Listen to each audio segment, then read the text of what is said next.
যুক্তির আকাশে প্রতিবাদী সূর্য, তুমি সাইড তুমি মুগ্ধ, এই স্লোগানে আমরা শুরু করছি আমাদের আজকের এই ছায়া সংসদ বিতর্ক প্রতিযোগিতা, যেখানে জুলাই গণ অভ্যুত্থান এবং ২১শে চেতনা নিয়ে দুটি শিক্ষা প্রতিষ্ঠানের বিদ্যার্থীরা অংশগ্রহণ করছে। এতে প্রতিযোগিতায় সরকারি দল হিসেবে অংশগ্রহণ করছে Dhaka cantonment girls public school and college এবং বিরোধী দল হিসেবে অংশগ্রহণ করছে সেন্ট জোসেফ উচ্চ মাধ্যমিক বিদ্যালয়। এই প্রতিযোগিতায় যে ৫ জন সম্মানিত বিচারক বিচার কার্য সম্পাদন করবেন এবং তাদের সাথে আমি আপনাদের পরিচয় করিয়ে দিই। আমাদের সাথে সম্মানিত বিচারক হিসেবে রয়েছেন ডক্টর এ কে মাজহারুল ইসলাম, অধ্যাপক শাহজালাল বিজ্ঞান ও প্রযুক্তি বিশ্ববিদ্যালয়। পরবর্তী বিচারক সাংবাদিক সাইদুল ইসলাম, ব্যবস্থাপনা সম্পাদক, দৈনিক ইত্তেফাক। এরপরে রয়েছেন অধ্যাপক আবু মোহাম্মদ রইস, লেখক, বিতর্ক সংগঠক ও নাট্যকার। পরবর্তী বিচারক সাংবাদিক মাইনুল আলম, নির্বাহী সম্পাদক, দৈনিক আমাদের সময়। এবং সবশেষ বিচারক হিসেবে রয়েছেন ডক্টর তাজুল ইসলাম চৌধুরী তুহিন, অধ্যাপক শেরেবাংলা কৃষি বিশ্ববিদ্যালয়। সম্মানিত বিচারক মণ্ডলী, যে সকল বিষয়ের উপর নম্বর প্রদান করবে তা একটু জানিয়ে রাখি। প্রস্তাব, কৌশল, দলীয় অবস্থান ব্যাখ্যায় ৫, উপস্থাপনায় ৫, উচ্চারণ বাচনভঙ্গিতে ৫, যুক্তি প্রয়োগ, তথ্য প্রদানে ৫, পয়েন্ট মোকাবেলায় ৫, মোট ৩০ নম্বর উপরে নম্বর প্রদান করবেন আজকের সম্মানিত বিচারক মণ্ডলী। বিতর্ক অনুষ্ঠানটি পর্যবেক্ষণ করে আমাদের আজকের এই ছায়া সংসদে বিতার্কিকদের বক্তব্যের আলোকে বক্তব্য প্রদান করবার জন্য আমাদের সাথে প্রধান অতিথি হিসেবে উপস্থিত রয়েছেন বিশিষ্ট সমাজ বিশ্লেষক ও রাষ্ট্রচিন্তক, বাংলা একাডেমির সম্মানিত সভাপতি অধ্যাপক আবুল কাশেম ফজলুল হক। আমরা প্রত্যেকেই আমাদের সম্মানিত শিক্ষক, রাষ্ট্রচিন্তক অধ্যাপক আবুল কাশেম ফজলুল হককে সবাই জোরে তালি দিয়ে অভিনন্দন জানাই। অধ্যাপক আবুল কাশেম ফজলুল হক স্যারের বক্তব্য শুনবো আয়োজনের একেবারে শেষে। তবে জানিয়ে রাখি, প্রত্যেক বক্তা বক্তব্য প্রদান করবার জন্য মোট 4 মিনিট সময় পাবে। এই ক্ষেত্রে 3 মিনিটের সতর্ক সংকেত এবং 4 মিনিটের চূড়ান্ত সংকেত ধ্বনিত হবে। এছাড়া প্রতি দল থেকে দলনেতারা আরও অতিরিক্ত 2 মিনিট সময় পাবে যুক্তি খণ্ডনের জন্য। এক্ষেত্রে 1.5 মিনিটের সতর্ক সংকেত এবং 2 মিনিটের চূড়ান্ত সংকেত ধ্বনিত হবে। শুরু করছে আমাদের এই ছায়া সংসদ।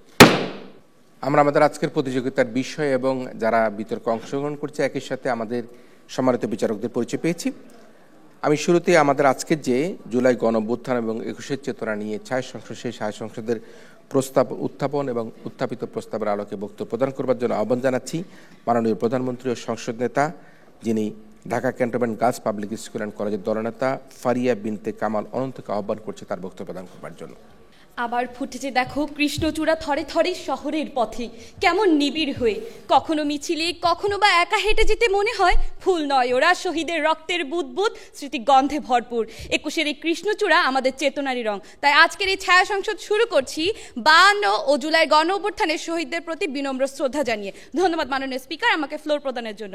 আপনার অনুমতিক্রমে আজকের এই ছায়া সংসদে যে প্রস্তাবটি উত্থাপন করতে যাচ্ছি তা হলো, জুলাইয়ের গণ অভ্যুত্থান প্রমাণ করেছে ২১-এর চেতনা বৃথা যায়নি। চলে যাচ্ছে সরাসরি সংজ্ঞায়নে। জুলাইয়ের গণ অভ্যুত্থান বলতে আমরা বোঝাচ্ছি মূলত কোটা সংস্কার আন্দোলন থেকে উৎপত্তি হওয়া অভ্যুত্থানকে ২০১৮ সালে সরকারি চাকরি ক্ষেত্রে ৫৫% কোটা বাতিলের দাবিতে শুরু হওয়া এই আন্দোলন ২০২৪ সালে সুপ্রিম কোর্টের রায় পুনর্বহাল করা হলে জোরালো রূপ নেয় এবং আন্দোলনে পরিণত হয়। মাননীয় স্পিকার, এখানে প্রমাণ করেছে বলতে এক বা একাধিক নির্ভরযোগ্য উপায়কে বোঝাচ্ছি যার দ্বারা কোনো বিষয়ের সত্যতা জানা যায়। চেতনা বলতে বোঝাচ্ছি এমন একটি শক্তি বা সমষ্টি যা অনেকগুলো মানসিক শক্তির সমন্বয় হিসেবে কাজ করে। মাননীয় স্পিকার, এখানে ২১-এর চেতনা বলতে আমরা বোঝাচ্ছি স্বাধীনভাবে কথা বলতে পারা, মাথা নত না করা, গণতান্ত্রিক ও রাজনৈতিক অধিকার প্রতিষ্ঠা করা। বৃথা যায়নি বলতে বোঝাচ্ছি নিরর্থক হয়নি বা বিসর্জন যায়নি। মাননীয় স্পিকার, ২১-এর এই চেতনার পথ ধরেই আমাদের আজকের বাংলাদেশ। ২১ আমাদের শিখিয়েছে কিভাবে মাথা উঁচু করে বাঁচতে হয়। ২১ আমাদের সাহসের প্রতীক, ২১ আমার অহংকার। ২১ আমাদের শিখিয়েছে কিভাবে বুকের তাজা রক্ত ঢেলে দিয়ে অধিকার আদায় করতে হয়, যার প্রতিফলন আমরা দেখেছি জুলাইয়ের গণ অভ্যুত্থানে। মাননীয় স্পিকার, আজকের এই প্রস্তাবটির প্রেক্ষাপট কিন্তু দুটি। প্রথমটি হলো জুলাইয়ের গণ অভ্যুত্থান এবং দ্বিতীয়টি হলো ২১-এর চেতনা। দুক্ষেত্রেই আমরা দেখতে পাই স্বতঃস্ফূর্ত মানুষের ঐক্যবদ্ধ অংশগ্রহণ, যা ছিল একে অপরের পরিপূরক। মাননীয় স্পিকার, যে দিকগুলো সামনে রেখে আমরা আজ প্রমাণ করে দিয়ে যাব যে জুলাইয়ের গণ অভ্যুত্থান ২১-এর চেতনা বৃথা যায়নি, তা হলো ১, জুলাইয়ের গণ অভ্যুত্থান ও ২১-এর চেতনা একই সুতোয় বাঁধা। ২১-এর চেতনায় উজ্জীবিত করেছে জুলাইয়ের গণ অভ্যুত্থানের অধিকার প্রতিষ্ঠা করা। জুলাইয়ের গণ অভ্যুত্থানের আত্মত্যাগের মূল মন্ত্র ২১-এর চেতনা। মাননীয় স্পিকার, অন্তর্বর্তী সরকারের প্রধান উপদেষ্টা ডক্টর মোহাম্মদ ইউনূস বাংলা একাডেমি প্রাঙ্গণে ২১-এর বইমেলা উদ্বোধনের সময় বলেছিলেন, ২১-এর চেতনা যুগে যুগে বিস্তৃত, জুলাইয়ের গণ অভ্যুত্থান তারই প্রমাণ। বরকত সালাম রফিকের রক্তে যে অঙ্গীকার লিপিবদ্ধ ছিল তাতে ছিল জুলাইয়ের গণ অভ্যুত্থানকে নিশ্চিত করার মহা বিস্ফোরক শক্তি। তাই তার কথার সাথে একমত পোষণ করে আমি আরো দীপ্ত কণ্ঠে বলতে চাই, জুলাইয়ের গণ অভ্যুত্থানে ২১-এর চেতনা বৃথা যায়নি। মাননীয় স্পিকার, আমাদের ২১-এর শতকের বাংলাদেশের অন্যতম মাইলফলক ছিল এই জুলাইয়ের গণ অভ্যুত্থান। চাকরি ক্ষেত্রে কোটা সংস্কার, রাজনৈতিক অধিকার বাস্তবায়ন, বাক স্বাধীনতার পুনরুদ্ধার করা দৃঢ় অঙ্গীকারী ছিল জুলাই গণ অভ্যুত্থানের মূল লক্ষ্য ও উদ্দেশ্য। মাননীয় স্পিকার, ৩ আগস্ট ছাত্রদের দাবির সাথে সংহতি জানাতে ঢাকার কেন্দ্রীয় শহীদ মিনারে জড়ো হয় অসংখ্য মানুষ। লাখ লাখ মানুষের মধ্যে কে ছিল সেদিন ছাত্র, কে ছিল সেদিন অভিভাবক, কে ছিল সেদিন সাধারণ মানুষ, তা চেনা ছিল দায়। সকলের মূল লক্ষ্য ও উদ্দেশ্য ছিল শহীদ মিনার, যা বাংলাদেশের রক্ত দিয়ে কেনা। মাননীয় স্পিকার, লক্ষ্য করুন, আজ কেন আন্দোলনের কেন্দ্রবিন্দু জাতীয় স্মৃতিসৌধ নয়, আজ কেন তা শাহবাগ নয়? কোন প্রেরণায় তারা আজ একত্রিত হয়েছে যে জুলাইয়ের এই গণ অভ্যুত্থানে শহীদ মিনারে? এর উত্তরটি খুবই সহজ ও স্পষ্ট। এর উত্তরটি হলো ২১-এর চেতনা। মাননীয় স্পিকার, আজ যে আদর্শ আমায় সাহস জুগিয়েছে, আজ যে প্রেরণা আমাকে জাগিয়েছে কিভাবে স্বাধীনভাবে কথা বলতে চায়, কিভাবে স্বাধীনভাবে কথা বলতে হয়, কিভাবে রক্ত দিতে হয়, সেই প্রেরণার কথাই আমি আজ বলতে এসেছি। মাননীয় স্পিকার, এই প্রেরণার সাহস জুগিয়ে এই চেতনাকে মেনে নেওয়ার আহ্বান জানিয়ে আমি আমার বক্তব্য এখানে শেষ করছি এবং আজকের এই সংসদে প্রস্তাবটি যেন গৃহীত হয় তার জোর দাবি জানাচ্ছি। ধন্যবাদ মাননীয় স্পিকার, ধন্যবাদ সবাইকে। এই পর্যায়ে আহ্বান জানাচ্ছি আমাদের আজকের এই ছায়া সংসদের জুলাই গণঅভ্যুত্থান এবং ২১-এর চেতনা নিয়ে আয়োজিত এই প্রতিযোগিতায় মাননীয় বিরোধী দলীয় নেতা আব্দুল্লাহ আল খালিদ নাবিলকে তার বক্তব্য প্রদান করবার জন্য। ফেব্রুয়ারির ২১ তারিখ দুপুরবেলা রক্ত, বৃষ্টি নামে বৃষ্টি কোথায়, বরকতের রক্ত। যখন এই বরকতের রক্ত নিয়ে আমরা মিম পোস্ট করি যে এই বরকত নাকি ছিল পাকিস্তানি এজেন্ট, তখন কোথায় যায় আপনার বরকতের রক্ত, কোথায় যায় এসে?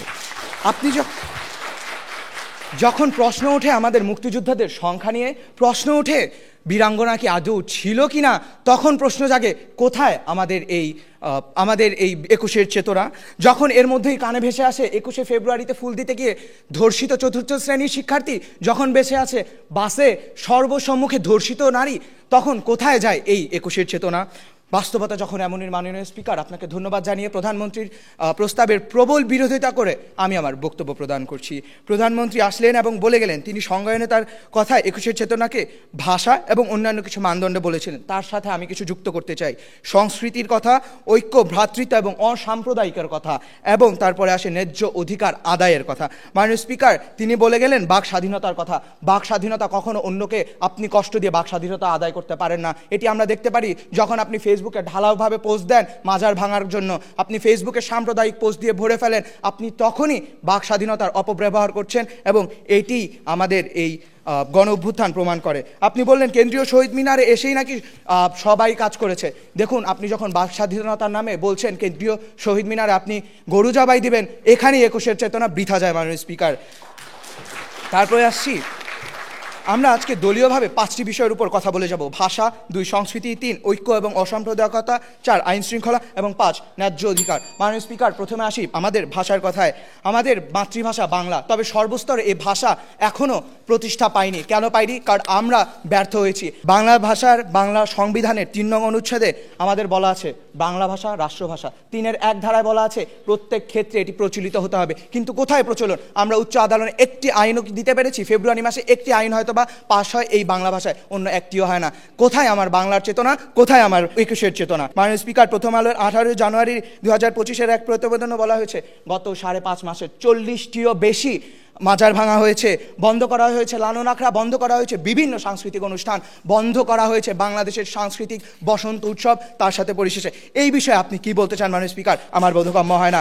মাননীয় স্পিকার, যখন আমরা গণ অভ্যুত্থানের নেতৃত্ব দিয়েছিল একটি দল, এবং সেই দলের ভিতরে যখন ভাঙন সৃষ্টি হয়, ঐক্যহীনতা দেখা দেয়, তারাই যখন সাম্প্রদায়িকতার ভিতরে আগ্রাসী হয়ে পড়ে, তখন কোথায় থাকে আমার ২১-এর চেতনা, কোথায় থাকে আমার গণ অভ্যুত্থানের চেতনা? মাননীয় স্পিকার, কুয়েটে যে বর্বরোচিত ঘটনা ঘটে গেল সেটি অবশ্যই ২১-এর চেতনার পরিপন্থী। এবং তারপর আমরা যেটি বলতে চাই, দেখুন তারপর অনেক ঘটনা ঘটে গিয়েছে মাননীয় স্পিকার।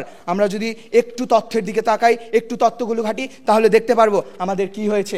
দেখুন মাননীয় স্পিকার, বিভিন্ন জায়গায় বৈষম্য বিরোধী আন্দোলনের যে ঘাঁটি ছিল সেইখানে আমাদের সংঘাত হচ্ছে, আহত হচ্ছে স্টুডেন্টরা। কেন হচ্ছে মাননীয় স্পিকার? কারণ আমরা ২১-এর চেতনা ধারণ করতে পারিনি, আমরা জুলাই অভ্যুত্থানের চেতনা ধারণ করতে পারিনি। মাননীয় স্পিকার, এই জায়গায় দাঁড়িয়ে আমি বলতে চাই জুলাই গণ অভ্যুত্থান প্রমাণ করেছে ২১-এর চেতনা বৃথা যায়নি। কথাটি অত্যন্ত ভুল এবং সরকারি দল এটি বলতে পারেন না, কিন্তু আমরা আশাবাদী ২১-এর চেতনা একদিন ফিরে আসবে। এই কারণ হিসাবে আমি কবি আল মাহমুদের একটি কবিতার লাইন দিয়ে শেষ করছি। বাংলা আমার বচন, আমি জন্মেছি এ বাংলায়। ধন্যবাদ। আমরা এবারে বক্তব্য শুনবো আমাদের আজকের মাননীয় ছায়ামন্ত্রী ইসরাত জাহান ইসার কাছ থেকে তার বক্তব্য। ধন্যবাদ মাননীয় স্পিকার, আমাকে বক্তব্য প্রদানের সুযোগ করে দেওয়ার জন্য। আজ এই সংসদে যে প্রস্তাবটি উত্থাপিত হয়েছে তা হলো জুলাই গণ অভ্যুত্থান প্রমাণ করেছে 21-এর চেতনা বৃথা যায়নি। মাননীয় স্পিকার, 21 মানেই জহির রায়হান, 21 মানেই আরেক ফাল্গুন। 21-এর চেতনা কিভাবে জুলাই গণ অভ্যুত্থানের সাথে মিশে আছে তা শুধু একটি স্লোগানের মাধ্যমে প্রমাণিত হয়। আসছে ফাগুন, আমরা কিন্তু আবার দ্বিগুণ হব। পুরো আন্দোলন জুড়ে উদ্দীলিত ছাত্র জনতার কণ্ঠে মুখরিত স্লোগান তাদের মনের ভেতর ধারণ করা সে 21-এর চেতনাকে ফুটে তোলে। মাননীয় স্পিকার, আজ প্রতিপক্ষ দলে চলে যাচ্ছে যুক্তি বিশ্লেষণে। প্রতিপক্ষ দল দেশের বর্তমান নানা পরিস্থিতি তুলে ধরেছেন। মাননীয় স্পিকার, লক্ষ্য করুন দেশে বর্তমানে যত অপ্রত্যাশিত ঘটনা ঘটছে তা মূলত বিগত 15 বছর স্বৈরশাসনের প্রভাব। মাননীয় স্পিকার, বর্তমানে মানুষের দেশের মানসিকতা তৈরি হয়ে গেছে, চাইলে আইন হাতে তুলে নেওয়া যায়, চাইলে নিয়মকানুন ভঙ্গ করা যায়। মাননীয় স্পিকার, এবং এই মানসিকতা তৈরি হয়েছে বিগত 15 বছর স্বৈরশাসনের মধ্যে। মাননীয় স্পিকার, তাই এটি কখনোই প্রমাণিত করে না চেতনা বৃথা গিয়েছে কিংবা জুলাই গণ অভ্যুত্থান বিফলে গিয়েছে। মাননীয় স্পিকার, চলে যাচ্ছে প্রধানমন্ত্রী কর্তৃক অর্পিত দায়িত্বে। মাননীয় স্পিকার, জুলাই 21-এর চেতনায় উজ্জীবিত হয়েছে জুলাই গণ অভ্যুত্থানের অধিকার প্রতিষ্ঠা। মাননীয় স্পিকার, বর্তমান দেশের পরিস্থিতি লক্ষ্য করুন। দেশে অর্থনীতি বলতে কিছু নেই, দেশে রাজনীতি বলতে কিছু নেই, প্রতিষ্ঠান বলতে কিছু নেই। প্রতিষ্ঠানগুলোতে পূর্ণ দলীয়করণ হয়েছে। বিগত 3টি কথিত প্রহসনমূলক নির্বাচন অনুষ্ঠিত হয়েছে। দেশের যখন বর্তমান এই পরিস্থিতি, তখন ছাত্র জনতা আন্দোলনে নেমেছিল স্বৈরাচারী দমন নীতির বিরুদ্ধে, গণতন্ত্র পুনরুদ্ধারে। মাননীয় স্পিকার, বৈষম্যহীন দেশ প্রতিষ্ঠার প্রত্যয় নিয়ে দাবি দাবা আদায় দূরে থাক, আমরা দেখেছি রক্তের বন্যা।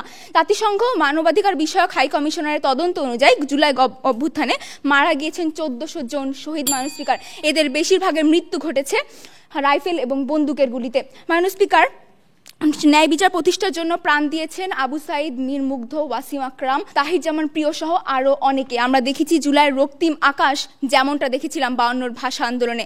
মাননীয় স্পিকার, আজ শহীদদের এই অবস্থান দেখে পরিষ্কার বোঝা যায় যে 21-এর চেতনা মাননীয় স্পিকার বৃথা যায়নি। মাননীয় স্পিকার, পুলিশের এই কথাটা আজ না বললেই নয়। স্যার, একটা মরে একটাই সরে, আর তো কেউ সরে না। মাননীয় স্পিকার, আজ যে অমিত শক্তি ধারণ করে, যে 21-এর চেতনাকে ধারণ করে ছাত্ররা এমন সাহসিকতা পরিচয় দিয়েছে, আজ সেখানে দাঁড়িয়ে বিরোধী দলের বিরোধিতা করার কোনো জায়গায় থাকে না।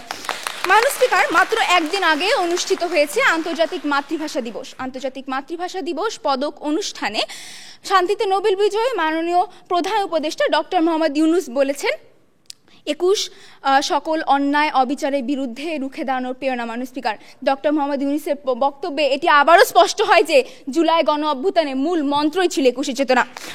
মাননীয় স্পিকার, মাত্র 6 মাস আগে জুলাই গণ অভ্যুত্থান আমাদের এক ঐতিহাসিক গভীরতায় এক করে দিয়ে গেছে। এটি প্রমাণিত করে যে 21-এর চেতনা বৃথা যায়নি। মাননীয় স্পিকার, এটি বৃথা যাবার নয়।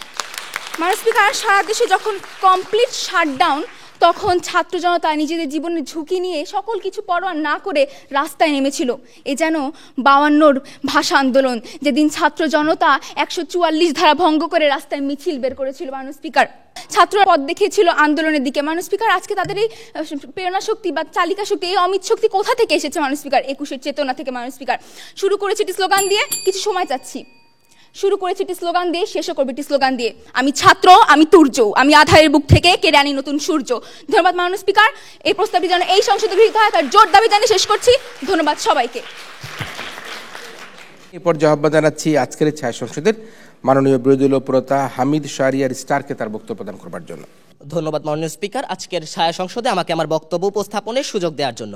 প্রধানমন্ত্রী এবং মন্ত্রী এসে যখন কিছু অযৌক্তিক কথা বলে তাদের বিতর্কটি শুরু করেছেন, তখনই আমার বিরোধী দলীয় নেতা ঐক্য, ভাষা ও অসাম্প্রদায়িকতাকে ভিত্তি স্থাপন করে আজকের বিতর্কটি শুরু করছেন।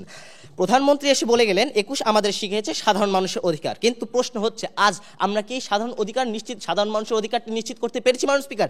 না, পারিনি। ছায়ামন্ত্রী এসে বলে গেলেন যে গত অনেক বছরের শাসন ব্যবস্থার ফলে নাকি চাইলেই নিয়মকানুন ভঙ্গ করা যায়। কিন্তু মাননীয় স্পিকার, আমার তাদের কাছে প্রশ্ন হচ্ছে, 21-এর চেতনা কি আমাদের শিখিয়েছে নিয়মকানুন ভঙ্গ করা? না মাননীয় স্পিকার, 21-এর চেতনা আমাদেরকে এটা শিক্ষাদান করেনি। এখন আসি মাননীয় স্পিকার, আজকে আমি 3টি বিষয় নিয়ে কথা বলতে যাচ্ছি। 1, আইন শৃঙ্খলার চরম অবমূল্যায়ন। 2, চাকরির ক্ষেত্রে অবিবেচনা। 3, দ্রব্যমূল্যের ঊর্ধ্বগতি। প্রথমত মাননীয় স্পিকার, দেশে আইন শৃঙ্খলার চরম অবমূল্যায়ন হচ্ছে। দ্য ডেইলি স্টারের এক প্রতিবেদনে দেখা গেছে দেশে 11ই আগস্ট এবং 15ই সেপ্টেম্বর দিনাজপুরে 3 জনকে হত্যা করা হয়। বরিশালে 13ই আগস্ট 20 বছর বয়সী এক যুবককে পিটিয়ে হত্যা করা হয়। মাননীয় স্পিকার, মানুষের জীবনের কোনো নিশ্চয়তা নেই, মানুষ নিরাপত্তাহীনতায় ভুগছে। পুলিশ অধিদপ্তরের সূত্র হতে জানা গেছে গত আগস্ট থেকে ডিসেম্বর দেশের মাসের অপরাধ চিত্র সম্পর্কে। আগস্ট হতে ডিসেম্বর মাস পর্যন্ত মোট 1545টি খুন, 329টি অপহরণ, 3153টি চুরি, সর্বশেষ 192 জন পুলিশকে হামলা। মাননীয় স্পিকার, এগুলোই কি একুশে চেতনার ফল? না মাননীয় স্পিকার, এই নাশকতামূলক কর্মকাণ্ডের ফলে দেশের স্থিতিশীলতা এবং নিরাপত্তা হুমকির মুখে পড়ছে। দেশের মহাসড়কগুলোতে চাঁদাবাজির মহা উৎসব চলার সংবাদ উদ্বেগজনক। মাননীয় স্পিকার, হাইওয়ে পুলিশের এক প্রতিবেদনে বলা হয়েছে প্রতিদিন দেশের মহাসড়কগুলোতে কমপক্ষে 23,39,000 টাকা চাঁদা আদায় হচ্ছে। বছর হিসেবে যার পরিমাণ অনূন্য 85,37,69,000 টাকা। এই ছবি তার প্রমাণ। মাননীয় স্পিকার, স্মরণ করিয়ে দিচ্ছি মাননীয় স্পিকার, চাঁদাবাজি কমেনি, বরঞ্চ হাত বদল হয়েছে। আইন শৃঙ্খলা বাহিনীর যখন ব্যর্থতা শুরু হয় তখনই উত্থান হয় মব জাস্টিসের, আর এই মব জাস্টিসের নামে মানুষকে পিটিয়ে গণহত্যার প্রবণতা চলছে। মাননীয় স্পিকার, দ্য ডেইলি স্টারের প্রতিবেদনে দেখা গেছে ঢাকায় 38 দিনে 4 জন নিহত হয়েছে, যাত্রাবাড়িতে 2 জন, ঢাবিতে 1 জন এবং জাবিতে 1 জন। লক্ষ্য করুন মাননীয় স্পিকার, এগুলো আইনের শাসনের চরম অবমূল্যায়নের ফল, যা একুশের চেতনার সাথে সাদৃশ্যপূর্ণ নয়, একুশের চেতনার সাথে পরিপন্থী এটা। দ্বিতীয়ত যে বিষয়টা মাননীয় স্পিকার, তথা চাকরির ক্ষেত্রে অবিবেচনা। 40তম বিসিএস থেকে বাদ পড়েছেন প্রশিক্ষণ শেষ করা 62 জন এএসপি, সূত্র দৈনিক ইনকিলাব। জানাচ্ছি 27তম বিসিএস এর খবর। 27তম বিসিএস এর মৌখিক পরীক্ষায় বাদ পড়া 1137 জনকে আবার পুনরায় নিয়োগ দেওয়ার সিদ্ধান্ত দিয়েছে সুপ্রিম কোর্টের আপিল বিভাগ। প্রথমে নিয়োগ দেওয়া, পরবর্তীতে নিয়োগ বাতিল করা, আবার পুনরায় বঞ্চিতদের নিয়োগ দেওয়া, এগুলোই কি একুশে চেতনার ফল মাননীয় স্পিকার? না, এগুলো একুশে চেতনার পরিপন্থী। তৃতীয়ত যে বিষয়টা মাননীয় স্পিকার, দ্রব্যমূল্যের ঊর্ধ্বগতি। দ্য ডেইলি স্টার বাংলার প্রতিবেদনে দেখা গেছে নিত্য পণ্যের দাম এতটাই বৃদ্ধি পেয়েছে যে মানুষের কাছে সেগুলো বিলাসবহুল বলে মনে হচ্ছে। মিনিকেট নামে পরিচিত যে চিকন চাল, তার দামের কেজিতে 58 টাকা থেকে 17% বেড়ে 68 টাকা হয়ে গেছে। মাননীয় স্পিকার, লক্ষ্য করলে দেখবেন বাজারে সিন্ডিকেট হচ্ছে, স্বেচ্ছাচারিতা দেখা যাচ্ছে, যা কোনটাই একুশের চেতনার সাথে সাদৃশ্যপূর্ণ নয়। মাননীয় স্পিকার, আওয়ামী ফ্যাসিস্টরা দেশ থেকে পালিয়ে যায়, তাদেরকে আটকানো যায় না। কোন দৈব বলে তারা দেশ থেকে পালিয়ে যায়, তাদেরকে বিচারের আওতায় এখন পর্যন্ত আনা হয়নি। মাননীয় স্পিকার, বাংলাদেশের মানুষ বিচার পায়নি এখনো। মাননীয় স্পিকার, যখন এই ন্যায্য বিচারই হয়নি তখন এই পর্যন্ত আমরা দেখি যে জুলাই গণঅভ্যুত্থানের চেতনার সাথে এটা পরিপন্থী, যেখানে মব জাস্টিসের নামে গণহত্যা চলছে, যেখানে বাংলাদেশের মানুষ এ সকল জুলাই গণঅভ্যুত্থানের পরে এ সকল জিনিসপাতির হিসাব পায়নি, বিচার পায়নি। তো আমি প্রত্যাশা করছি যে একুশের চেতনা অবশ্যই বৃথা গিয়েছে। এই পর্যায়ে বক্তব্য রাখতে আহ্বান জানাচ্ছি সরকার দলীয় সংসদ সদস্য নাফিসা আনোয়ার আফরাকে। পানি রাখবে পানি, 3টি শব্দের এই বাক্যটি শুনলে বুকের ভেতর কেমন যেন মোচড়ে ওঠে, চোখ অশ্রুতে ঝাপসা হয়ে যায়। ধন্যবাদ মাননীয় স্পিকার আমাকে ফ্লোর প্রদানের জন্য।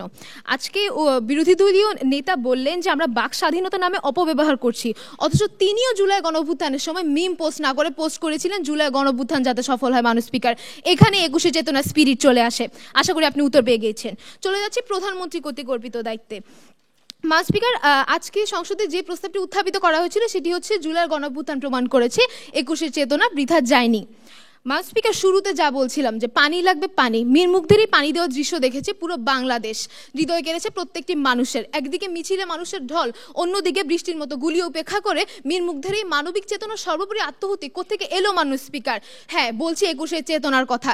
এই জুলাই গণঅভ্যুত্থানের সময় এমন শুধু একজন মুগ্ধ নয়, এমন হাজারো মুগ্ধ অনুপ্রাণিত হয়েছিল, উজ্জীবিত হয়েছিল একুশের চেতনা থেকে। তাই দীপ্ত কণ্ঠে বলতে চাই, জুলাই গণঅভ্যুত্থান প্রমাণ করেছে একুশের চেতনা বৃথা যায়নি। আজকে আমাকে মাননীয় প্রধানমন্ত্রী কর্তৃক অর্পিত দায়িত্বটি হলো আত্মত্যাগের মূল মন্ত্রই হলো একুশের চেতনা। লক্ষ্য করুন মাননীয় স্পিকার, জুলাই গণঅভ্যুত্থান কোনো কাব্য নয়, এ এক মহাকাব্য। সমুদ্র জোয়ারের মতো মানুষের ঢল নেমেছিল এই গণঅভ্যুত্থানে। পুলিশের লাঠিচার্জ, টিয়ার গ্যাস, বন্দুক কোনো কিছু দমিয়ে রাখতে পারেনি সংগ্রামী জনতাকে।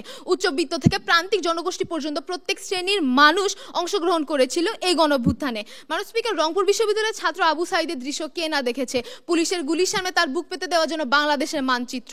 প্রশ্ন আসে, কোন চেতনা তাকে এতটা সাহসী করে তুলেছিল? হ্যাঁ মাননীয় স্পিকার, উত্তরটি হলো একুশের চেতনা। তাই আমি আবারও বলতে চাই, জুলাইয়ের গণঅভ্যুত্থানই প্রমাণ করেছে একুশের চেতনা বৃথা যায়নি।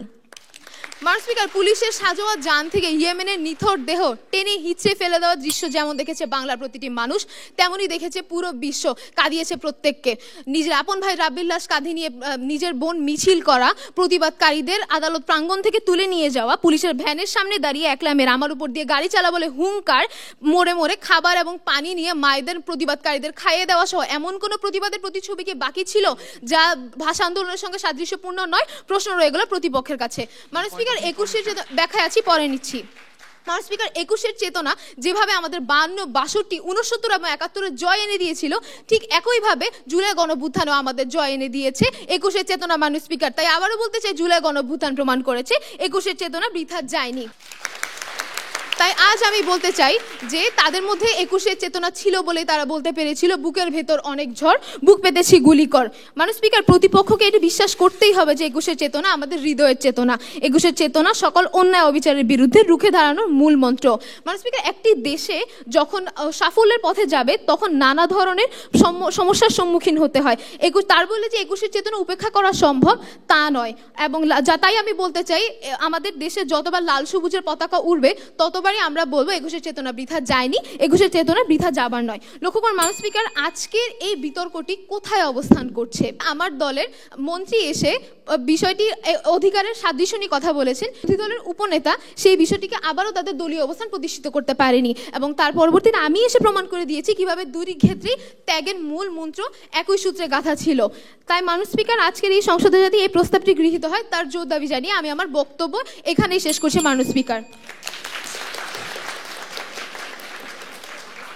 ধন্যবাদ মাননীয় সদস্য সরকারি দলের নাফিসা আনোয়ার আফরাকে তার বক্তব্যের জন্য। এই পর্যায়ে আহ্বান জানাচ্ছি আমাদের আজকের এই ছায়া সংসদের মাননীয় বিরোধী দলীয় সদস্য এস.এম. নুরুল আমিন সীমান্তকে তার বক্তব্য প্রদান করবার জন্য।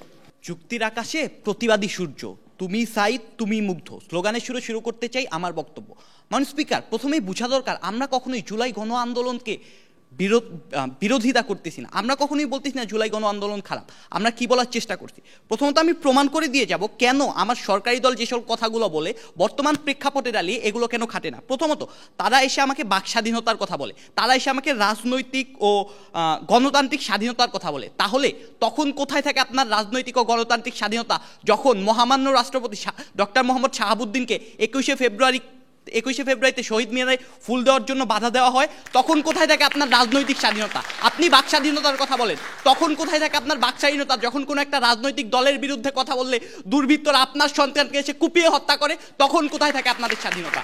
তারা এসে বলার চেষ্টা করে যে মাননীয় স্পিকার, আপনার প্রত্যেকটা আন্দোলনের কেন্দ্রবিন্দু হয় শহীদ মিনার, রফিক সালাম বরকতের যে আদর্শে উজ্জীবিত হয়ে মানুষজন আন্দোলন করে। তবে আমি বলতে চাই মাননীয় স্পিকার, দেখেন 5ই আগস্টের পরে যখন কিনা আমরা আন্দোলনের সফলতা লাভ করি তখন বাংলাদেশের জনগণ কেন শহীদ মিনারে অবস্থিত আমাদের ভাষা শহীদদের যে ভাস্কর্য ছিল ওই ভাস্কর্যগুলোকে ধ্বংস করে?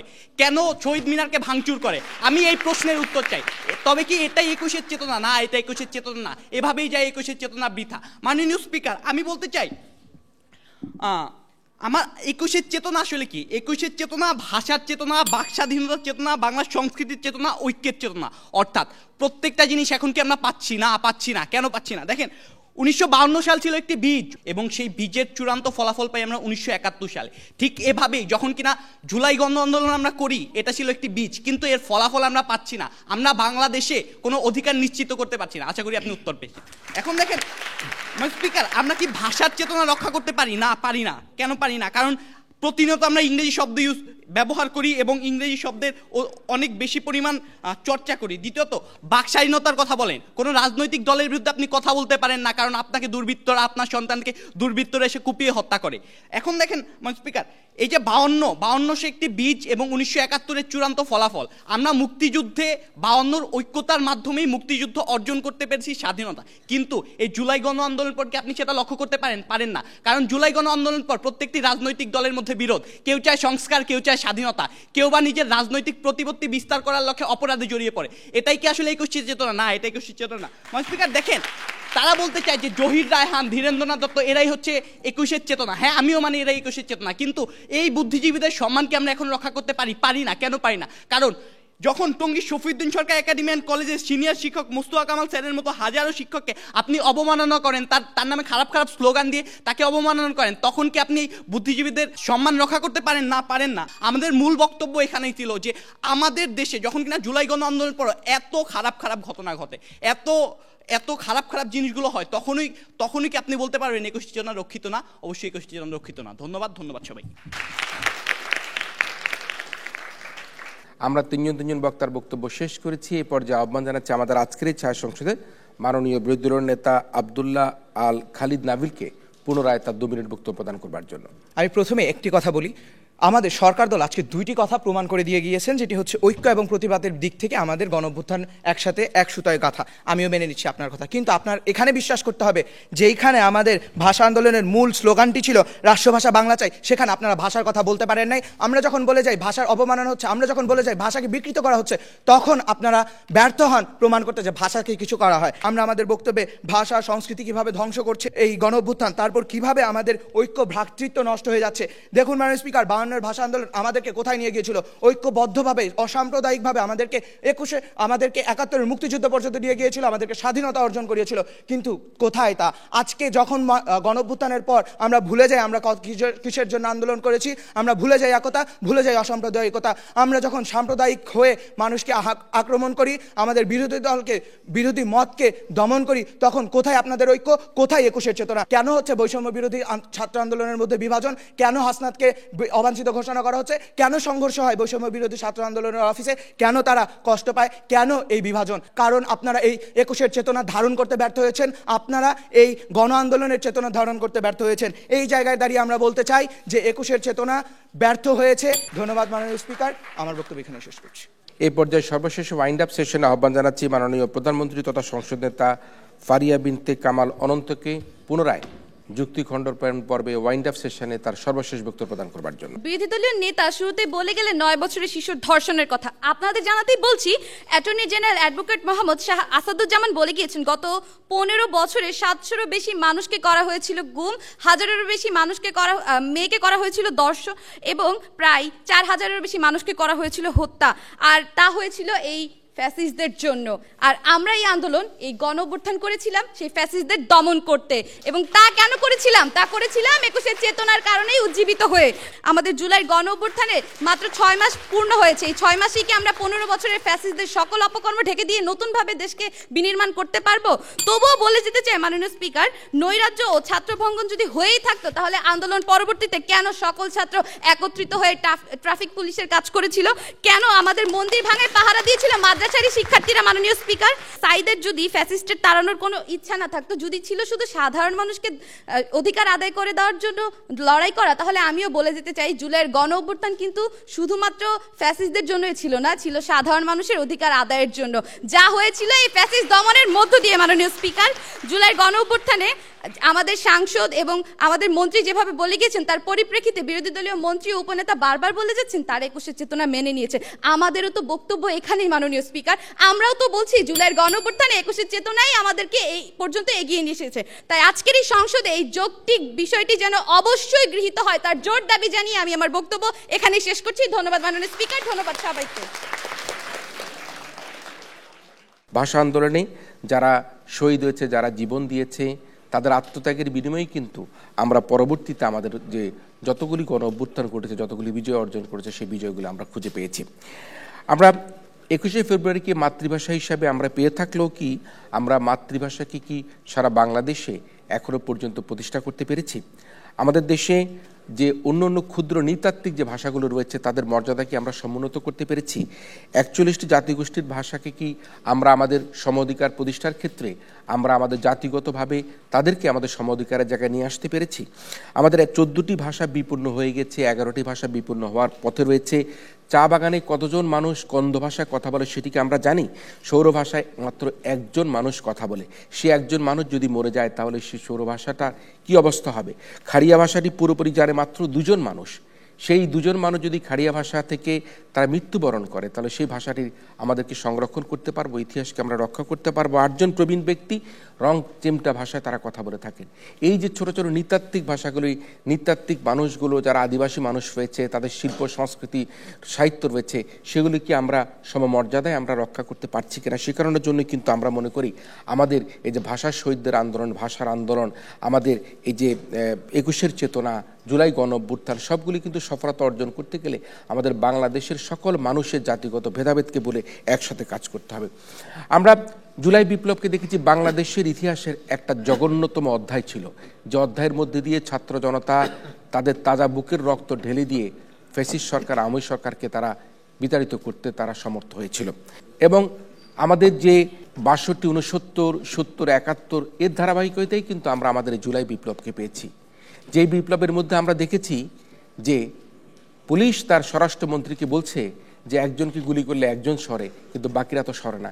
এই যে সাহস বুকে নিয়ে আমার তরুণ যোদ্ধারা, আমার ছাত্র জনতারা একসাথে মাঠে দাঁড়িয়ে কাঁধে কাঁধ রেখে হাতে হাত রেখে তারা তাদের বুকে তাজা রক্ত ঢেলে দিয়েছিল, সেটি কিন্তু 52-এর ভাষা আন্দোলন থেকে কম নেই। আমরা 52-এর ভাষা আন্দোলনে সালাম, বরকত, জব্বর সহ 25-30 জন মানুষকে শহীদ হবার তথ্য নানা রকম আমরা প্রবন্ধে আমরা দেখতে পেয়েছি। কিন্তু আমার দুঃখের সাথে বলতে হয় যে 52-এর ভাষা রাষ্ট্র আন্দোলন যেটি হয়েছিল তার চাইতে বহুগুণ বেশি মানুষ হত্যার শিকার হয়েছে, শহীদ হয়েছে আজকে আমাদের এই জুলাই বিপ্লবের মধ্যে। জুলাই বিপ্লবে 1500 থেকে 1600 মানুষকে হত্যা করেছে সেই ফ্যাসিস্ট হাসিনা সরকার, আওয়ামী সরকার, তার গুন্ডা বাহিনী, তার পুলিশ বাহিনী। তাই আমরা বলতে চাই যে আমাদের এই যে জুলাই হত্যাকাণ্ড, যে জুলাই হত্যাকাণ্ডটা কিন্তু 21-এর সাথেই গাথা, একই সূত্রে গাথা, একই সূত্রের মধ্যে তারা আবদ্ধ হওয়া। কিন্তু সে 21 পেয়েছি আমরা যতটুকু রক্ত দিয়ে, তার চেয়ে বহুগুণ রক্ত দিয়ে কিন্তু আমরা জুলাই বিপ্লবে আমরা বাংলাদেশ থেকে স্বৈরাচারকে আমরা বিদায় করতে সমর্থ হয়েছি। আমরা যে বিষয়টি একটা এখানে বারবার কথা এসেছে, বুকের ভিতরে অনেক ঝড়, বুক পেতেছি গুলি কর। কি সাহস আমার তরুণদের, কি বক্তব্য আমার তরুণদের! তারা কিভাবে মাথায় লাল সবুজের পতাকা দিয়ে নাফিসের মতো একটা ছেলে গুলিবিদ্ধ হয়ে হাসপাতালের সামনে পড়েছিল, সে হাসপাতাল তাকে চিকিৎসা দেয়নি। আমরা কি দেখেছি? জুলাই বিপ্লবে শুধুমাত্র গুলি করে হত্যা করা হয়নি, তাদের লাশ পুড়িয়ে দেওয়া হয়েছে, তাদের লাশ গুম করে দেওয়া হয়েছে। জুলাই বিপ্লবে যারা হত্যার শিকার হয়েছিল তাদের পরিবার তাদের সন্তানদেরকে, তার স্বজনকে তারা দাফন কাফন করতে পারেনি, জোরপূর্বক তাদেরকে দাফন কাফন করতে বাধ্য করা হয়েছিল। সুতরাং এই জুলাই বিপ্লব বাংলাদেশের দৃশ্যপটে সারা সবসময় আমাদের জন্য একটা কলঙ্কময় ইতিহাস হয়ে থাকবে। গত 15 বছরের পতিত আওয়ামী সরকার তাদের গুম খুম হত্যার মাধ্যমে বাংলাদেশে যে একটা ফ্যাসিজমের রাজত্ব তৈরি করেছিল তারই কিন্তু একটা বিস্ফোরণ করেছিল জুলাই বিপ্লবের মধ্যে দিয়ে। এবং সেই জুলাই বিপ্লব এবং 21-এর চেতনাকে যদি আমরা একে একে সুতায় গাঁথা ধরি, তাহলে আমি মনে করি যে আমাদের 21-এর চেতনা বৃথা যায়নি, আমাদের 21-এর চেতনা জাগ্রত রয়েছে। কিন্তু আমরা যখন দেখি মাজার ভাঙ্গা হচ্ছে, আমরা যখন আবার দেখি লালন উৎসব বন্ধ করে দেওয়া হচ্ছে, আমরা যখন দেখি শহীদ মিনার ভাঙ্গা হচ্ছে, তখন আমাদের মনে ব্যথা লাগে। না, আমরা তো জুলাই বিপ্লবে এটা চাইনি, আমরা তো 21-এর চেতনার মধ্যে এটা চাইনি, আমরা তো 21-এর চেতনা এবং জুলাই বিপ্লবে আমরা গরু জবাই করা দেখতে চাইনি। আমরা চেয়েছি যাতে বৈষম্যহীন একটা বাংলাদেশ তৈরি হয়, ধনী দরিদ্রের বৈষম্য কমে আসে। আজকে ছাত্র জনতা একসাথে এক কাতারে এক তালে এক লয়ে আমার বাংলাদেশ আমি তোমাকে ভালোবাসি এই কথা যাতে বলে। কিন্তু আমরা যখন দেখি এই বিভক্তির সুর যখন বাজে, তখন মনে হয় জুলাই বিপ্লবের সার্থকতা কতখানি সার্থক হবে, তখন আমাদের কাছে প্রশ্ন হয়ে যায়। তাই আমি বলতে চাই, দেশের এই সংকটকালে আমরা আমাদের রাজনৈতিক দলগুলি, ছাত্র জনতা যারা রয়েছে, আপনাদের নিজেদের মধ্যে কোনো ফাটল তৈরি করবেন না। যদি ফাটল তৈরি হয় তাহলে কিন্তু ফ্যাসিস্টদের আগমন আবার ঘটতে পারে, ফ্যাসিস্টদের আগমনের সংখ্যা কিন্তু রয়েই যাচ্ছে। গণতন্ত্রের বিউটি হচ্ছে গিয়ে একে অপরের সাথে নানা রকম যুক্তিতর্কের মাধ্যমে কথা বলবেন, সেটি আমরা স্বীকার করি। কিন্তু এই গণতন্ত্রের বিউটিকে যুক্তিতর্ক দিতে গিয়ে আপনারা যদি হানাহানি, মারামারি, চাঁদাবাজির মধ্যে আপনারা লিপ্ত হয়ে যান, তখন কিন্তু বাংলাদেশের যে জুলাই বিপ্লবের যে আন্দোলন, জুলাই বিপ্লবের যে আমাদের যে আমরা সুবিধা পাবার কথা, সেই সুবিধা থেকে আমরা বঞ্চিত হয়ে যাব। তাই আমরা মনে করি রাজনৈতিক মতপার্থক্য ভুলে গিয়ে আপনারা আপনাদের এই জুলাই বিপ্লবের সুফলকে ঘরে তুলবার জন্য যারা রাজনৈতিক দলগুলো রয়েছেন, বিএনপি রয়েছেন, জামাত রয়েছেন, বাম দলগুলো রয়েছেন, আপনারা নিজেদের মধ্যে কোনো অনৈক্য সৃষ্টি করবেন না।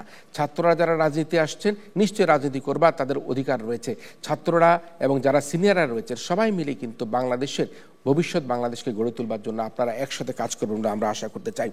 আমরা দুঃখের সাথে বলতে চাই, বিগত আওয়ামী সরকারের আমলে শেখ হাসিনা কিন্তু নিজেই মনে করতেন আমি রাষ্ট্র, আমি সব, আমিত্বের মধ্যে সবসময় বিশ্বাস করতেন এবং বলতেন এটি আমার বাবার দেশ বলে তিনি উল্লেখ করতেন। সেই কারণে আমি বলতে চাই যে জুলাই হত্যাকাণ্ডে যে নির্দেশদাতা ছিলেন শেখ হাসিনা সহ, তাদেরকে উপযুক্ত বিচার যদি করা সম্ভব না হয়, তাহলে কিন্তু জুলাই শহীদদের আত্মা শান্তি পাবে না। তাদের আত্মার শান্তির জন্য আমরা মনে করি অন্তর্বর্তীকালীন সরকার যত দ্রুত সম্ভব এই জুলাই বিপ্লবে যারা শহীদ হয়েছেন, হত্যার শিকার হয়েছেন, তাদের দ্রুত বিচার করে তাদেরকে এই দেশের মাটিতে দৃশ্যমান শাস্তির ব্যবস্থা করবেন বলে আমরা আশা করি।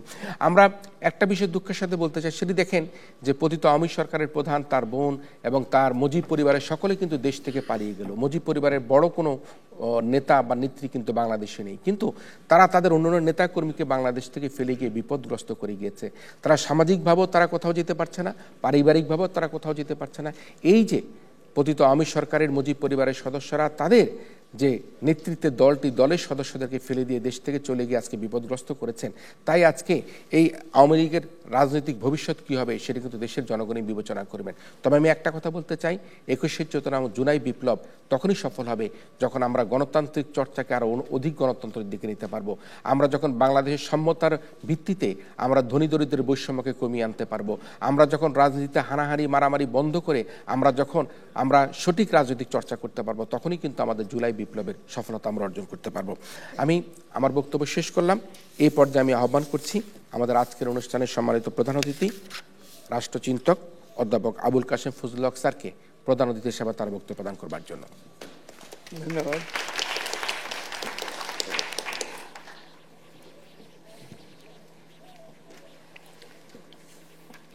স্বৈরাচারী শাসক হিসেবে যারা পরিচিত হয়েছিলেন অতীতে, তাদের সেই স্বৈরাচারী ভূমিকা অবশ্যই আমাদের নিন্দা করা উচিত।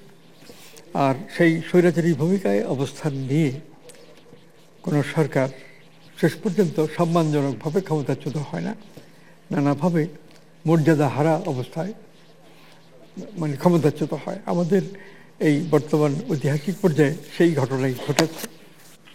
আমাদের দেশে জুলাই গণ অভ্যুত্থান বলে যে কথাটা বলা হয়, এর পেছনে রাষ্ট্রভাষা আন্দোলনের যে চিন্তা ছিল, চেতনা ছিল, সেই চেতনার একটা বিকাশমান অবস্থা ছিল। আমাদের রাষ্ট্রভাষা আন্দোলন ধাপে ধাপে সাফল্য অর্জন করেছে। 1952 সনে যখন আন্দোলনকারীদের উপরে গুলি চালিয়ে হত্যা করা হয়েছে, তখন সারা দেশের জনগণের সমর্থন, জনগণের সহানুভূতি, জনগণের দাবি দাওয়া সবই এই 21শে ফেব্রুয়ারিকে অবলম্বন করে প্রগতিশীল রাজনৈতিক দলগুলো বলেছেন। আর সেই বক্তব্য, সেই চিন্তা, সেই সাহস ধীরে ধীরে বাড়তে বাড়তে এলো 1969-এর গণ অভ্যুত্থান। তখন বলা হতো দুনিয়া কাঁপানো গণ অভ্যুত্থান, অর্থাৎ তখনকার পূর্ব পাকিস্তানে যে গণ অভ্যুত্থান হয়েছিল 1969 সালে, এটাকে পাশ্চাত্য জগতে দুনিয়া কাঁপানো গণ অভ্যুত্থান বলা হয়েছে। এইরকম কথাও অনেকে ইউরোপের লেখকেরা লিখেছেন যে এত প্রবল এবং এত স্বতঃস্ফূর্ত গণ অভ্যুত্থান, গণজাগরণ পৃথিবীর অন্য কোথাও দেখা যায়নি। এইবার যে গণ অভ্যুত্থান, গণজাগরণ হয়েছে, যার ফলে প্রধানমন্ত্রী চলে গেলেন, দেশত্যাগ করলেন ইত্যাদি, ক্ষমতাসীন হয়ে শেখ হাসিনা যে সরকার নিয়ে, যে আইন পরিষদ নিয়ে, ন্যাশনাল অ্যাসেম্বলি নিয়ে চলছিলেন, তাতে দেখা গেছে বাস্তবে প্রধানমন্ত্রী শেখ হাসিনার বক্তব্যই আওয়ামী লীগেরও অন্য সবাইকে মানতে হতো। তিনি নিজেকে একান্তভাবে শক্তিমান, ক্ষমতাবান, বুদ্ধিমান মনে করতেন। কিন্তু এই ব্যবস্থাটা তো তার দলেরও সকলে একমত ছিলেন না, যদিও সমর্থন দিয়েছেন। আর তার দলের বাইরেও তো ছোট বড় রাজনৈতিক দল ছিল, তারাও এই ভূমিকাতে আহত হয়েছেন। সর্বোপরি বিএনপি তুলনামূলকভাবে বড় দল আওয়ামী লীগের পরে, সেই দলের সংখ্যা করাও বেশ সময়ের ব্যাপার। কিন্তু খোঁজ করলেই আমরা দেখব যে এত বেশি সংখ্যক মানুষকে কারারুদ্ধ করে রেখেছে যে এর দ্বারা আমাদের প্রধানমন্ত্রী তখনকার নিজেকে একজন অত্যাচারী শাসক হিসেবে প্রমাণ করেছেন। এবং নানানভাবে গুম, খুন, মানুষের লাশ এখানে ওখানে পাওয়া যাচ্ছে, এই কাজগুলো সরকারি ধারা থেকে, দলীয় ধারা থেকে করা হয়েছে। এবং পুলিশ বিভাগ ইত্যাদি এই অপকর্মগুলো সঙ্গে যুক্ত ছিল। এই যে জুলাই গণ অভ্যুত্থান এবং 5ই আগস্ট প্রধানমন্ত্রী শেখ হাসিনার পদত্যাগ এবং সেই সঙ্গে দেশত্যাগ, পালিয়ে যাওয়া, এই ঘটনাগুলো ঘটেছে। এবং দীর্ঘদিনের অপশাসন, দুঃশাসন, অন্যায় রীতিনীতি অবলম্বন যে শাসক শ্রেণী করেছে, সেই শাসক শ্রেণী জাতিকে, মানুষকে নেতৃত্ব দেওয়ার যোগ্যতা হারিয়েছে। নতুন বাংলাদেশ আমরা গঠন করব এবং যে পুরাতন অভিজ্ঞতা, সেটাকে কাজে লাগিয়ে অন্যায় অবিচার যতটা সম্ভব ধীরে ধীরে ধাপে ধাপে আমরা কমাতে পারবো। আমাদের দেশে সেরকম রাজনৈতিক শক্তি দেখা দেবে। রাজনীতিতে যারা আছেন নেতৃত্বের দিকে, সে ছাত্র নেতা হোক অথবা জাতীয় নেতা হোক, তাদের একটা আত্মজিজ্ঞাসা থাকা উচিত, আমরা কি ভালো কাজ করছি না খারাপ কাজ করছি, আমরা জাতিকে রাষ্ট্রকে কোন দিকে নিয়ে যাচ্ছি, কোনটা ন্যায় কোনটা অন্যায়, এরকম একটা আত্মজিজ্ঞাসা দরকার এবং আত্মশুদ্ধির জন্য চেষ্টা করতে হয়। তো যেটুকু খবর সরকার পক্ষ থেকে দেওয়া হয়েছে, সাংবাদিকরা বের করেছেন, আমার মনে হয় সেগুলো জনসাধারণ বিশ্বাস করছে। আর যে টর্চার সেল মানে নির্যাতন কেন্দ্র করেছে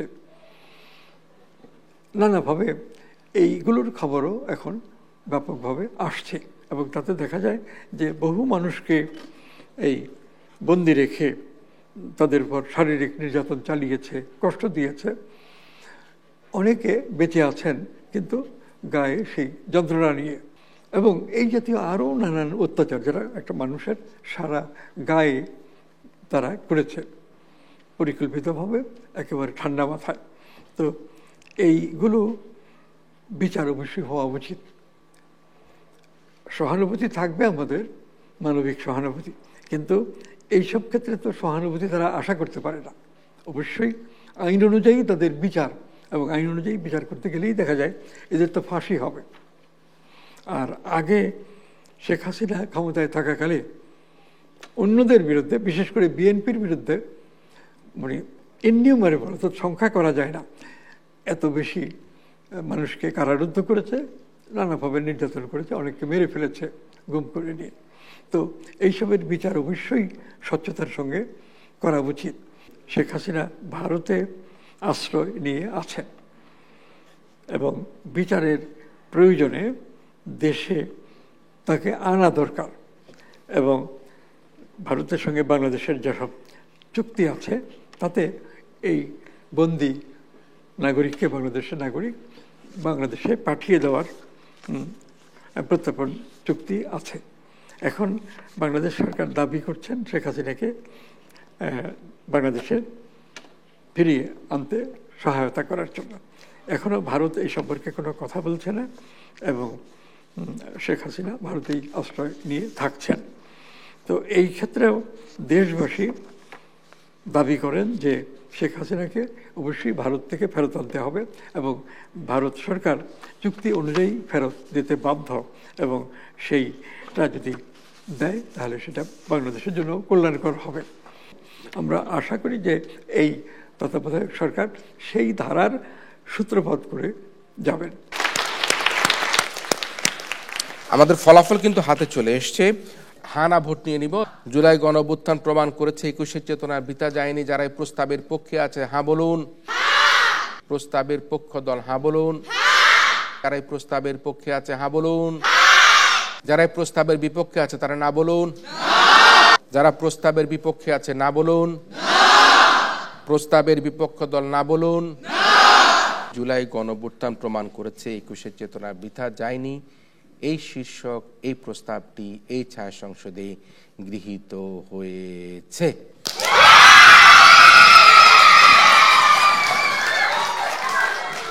যেহেতু এই ছায়া সংসদে এই প্রস্তাবটি গৃহীত হয়েছে, সে কারণে বলতে হচ্ছে আজকের সংসদে হাজর যুক্ত হয়েছে, হাজর যুক্ত হয়েছে এবং হাজর যুক্ত হয়েছে। হাজর যুক্তর কারণে আমরা আমাদের আজকের ভাষা দিবস বিতর্ক প্রতিযোগিতায় Dhaka cantonment girls public school and কলেজকে চ্যাম্পিয়ন বলে ঘোষণা করছি।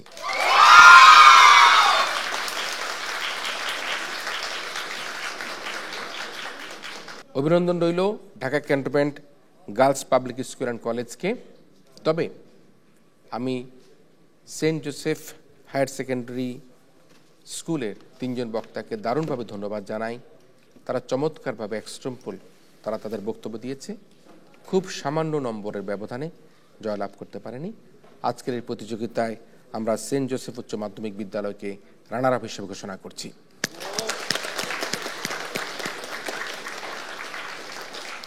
সুপ্রিয় দর্শক মণ্ডলী, আপনারা যারা তখন টেলিভিশনের পর্দায় দেশে অথবা বিদেশে ডিবেট ফর ডেমোক্রেসি আয়োজিত এই ছায়া সংসদ বিতর্ক প্রতিযোগিতা দেখলেন, ভাষা দিবস বিতর্ক প্রতিযোগিতা দেখলেন, আপনাদের সবাইকে আমাদের আগামী সংসদ আগামী অনুষ্ঠান দেখার আমন্ত্রণের মধ্যে দিয়ে আজকের মতো এই মক পার্লামেন্ট এখানে শেষ করছি।